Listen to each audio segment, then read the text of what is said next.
창원시가 올 상반기 재활용품과 음식물 쓰레기 처리 위탁 운영업체를 입찰로 선정했습니다. 계약 기간은 3년, 금액은 210억 원 규모인데요. 최초 입찰 공고가 제안서 접수일 하루 전날 돌연 취소된 데다 평가 배점과 심사위원단까지 바뀌어 입찰이 진행된 것으로 확인됐습니다. 손은혁 기자가 취재했습니다. 창원시 생활폐기물 재활용 처리 종합단지입니다. 하루 재활용품 40여 톤과 음식물 쓰레기 180여 톤을 처리합니다. 위탁 운영업체를 정하는 첫 입찰 공고가 뜬 것은 지난 2월. 계약 기간은 3년, 금액은 210억 원 규모 용역이었습니다. 그런데 입찰 제안서 접수 하루 전 입찰이 돌연 중단됐습니다. 중단 시각은 저녁 7시. 제안서 접수 15시간을 앞두고 갑자기 취소 공고가 난 것입니다. 취소 공고에는 음식물 쓰레기 처리 방식을 정한 입찰 참가 자격 조건을 삭제한다는 방침이 담겼습니다. 참가 자격만 바뀐 게 아닙니다. 나흘 뒤 다시 난 입찰 공고에서는 평가 기준도 완화됐습니다. 하루 재활용 처리 물량 만점 기준이 36톤에서 20톤으로 보유 경력자 기준도 2년 이상에서 1년 이상 경력으로 만점 기준이 낮아졌습니다.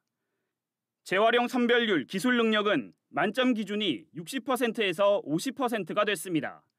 창원시의 지난해 재활용 평균 선별률은 63%, 올해 목표가 70%로 지난해 평균에도 못 미치는 낮은 기준을 만점으로 삼았습니다. 평가위원들도 새로 뽑았습니다. 입찰 공고를 취소하면서 평가위원도 추가 모집하겠다고 했는데 실제 추가 모집이 아닌 신규 모집을 한 것으로 확인됐습니다. 이미 전문가 80명이 접수한 상황. 창원시는 이를 백지화하고 새로 평가위원을 모집한 것입니다.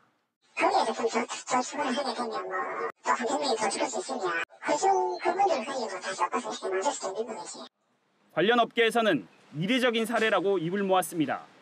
입찰에 앞서 창원시 내부 회계부서 계약심사와 감사관실 일상감사까지 이미 통과했기 때문입니다. 창원시는 위법한 것이 없고 업체 간 경쟁을 유도하기 위해 기준을 완화했다고 해명했습니다. 여기 들어올 때 알겠기 때문에 금지 사료 방식이 하나에 있는 강제합니다. 50톤. 하지만 최종 입찰 결과 창원시 예상과 달리 경쟁은 없었고 지역업체와 공동 컨소시엄을 구성한 기존의 위탁 운영업체가 단독으로 입찰해 계약을 따냈습니다.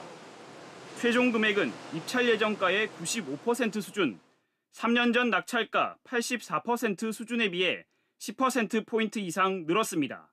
KBS 뉴스 손원혁입니다.